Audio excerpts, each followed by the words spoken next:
জ্যোতিষ বুঝলে। এবার বলি, যারা হাত দেখে, তারপরে কি জানো, হাত দেখে, গ্রহ বিচার করে, এই টোটালটাই বোগাস, এই টোটালটাই আনসাইন্টিফিক। কারণ কি? কারণ হাতে কখনো ভাগ্য থাকে না। কেন থাকে না? আচ্ছা, যদি হাতে ভাগ্য থাকতো, আচ্ছা তাহলে তো আমরা হাতে হাত দিয়ে আশীর্বাদ করতাম, তাহলে আমরা মস্তকে হাত দিতাম। আচ্ছা, হাতে যদি ভাগ্য থাকতো, তাহলে আমরা ওই ৬৬ দিন আমরা ওই সব সাজিয়ে দিয়ে আমরা আশীর্বাদ করি, মস্তকে ধান দুপুর দিয়ে আশীর্বাদ করি।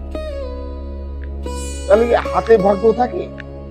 আচ্ছা, হাতে যদি ভাগ্য থাকতো, তাহলে সাহিত্যিকরা যখন সাহিত্য রচনা করছে তখন বলা হয় কেন ললাটের লিখো, হাতের লেখা লেখে না কেন?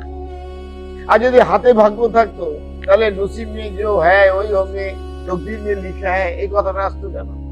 বা হাতে যদি ভাগ্য থাকতো, তাহলে বাংলায় আমরা কথা বলি না, কপালে যা আছে তা দেখাই যাচ্ছে, কপালে না গোপাল, হ্যাঁ কপালে না থাকলে ঘি, ঠকটা গেলে পাবি। এই যে কথাগুলো আমাদের প্রচলিত আছে, তাহলে হাত নিয়েও তো তোমার প্রচলন থাকতে পারতো। ঠিক কিনা বলো? তোমরা নিজেই বিচার করো, আমাকে বিচার করতে হবে না। তাহলে হাতে ভাগ্য থাকে না। এবার বলে হাতে তাহলে রেখাগুলো কি? দেখো, আমরা যখন মাতৃগর্ভে 10 মাস 10 দিন থাকি না, বেঁকে জুড়ে হাতটা নরম চামড়ায় তো ভাগ করে যায়। তারপর যখন আমরা জন্ম নিই, প্লেসমেন্ট ঘটে, তখন আমরা 2 পাউন্ড 3 পাউন্ড হই আর 4.5 পাউন্ড হয়ে যায়। কেন? আমরা এই প্লেসমেন্ট আমরা ভয়ে না হাত দুটো মুঠো করে কেটে, সবাই বলে মা বলে কেটে দিল না, ভয় থেকে প্লেসমেন্ট করছে, কেঁদে উঠে, তখন ওই যে হাতে যে প্রেশারটা পড়ে, সেই যে ভাঁজ করে যায়, যত বড় হয় তত ভাঁজ পরিষ্কার। এবং ভাঁজ, এবার তুমি যেভাবে, তুমি যদি এখন লেখক হও, তোমার হাতে লেখালেখি করে, তোমার হাতে একরকম হবে। যে কোদাল কুপায় গাঁথতে চালায় তার হাতে একরকম হবে, হ্যাঁ যে নাঙল দেয় তার হাতে একরকম, হ্যাঁ যে কিছুই করে না, খুন্তি নাড়ে তাদের হাতে একরকম। তাহলে যার হাত নেই তার কি ভাগ্য নেই? প্রশ্নটা ভালো করে দেখো।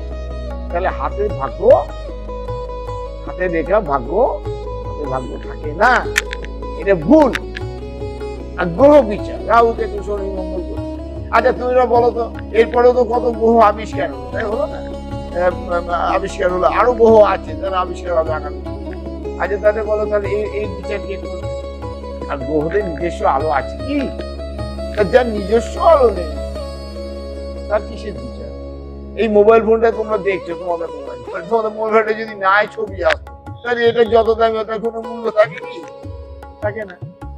তার মানে জানতে হবে, এই হাত থেকে যারা বা গ্রহ বিচার করে, এই টোটালটাই আনসাইন্টিফিক এবং বোকাস। এবং শুধু আমি তোমাদের একটা ছোট্ট উদাহরণ দিয়ে শেষ করবো।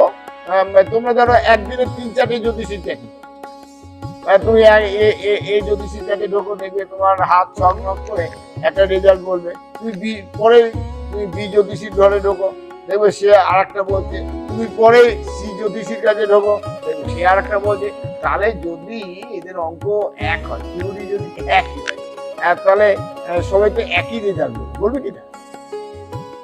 কিন্তু তা হবে না, কারণ ওদের প্রসেসটা, ওদের পদ্ধতিটা টোটালটাই লক্ষ্যকরণ এবং টোটালটাই আনসাইন্টিফিক। তাই আমি বলবো সচেতন।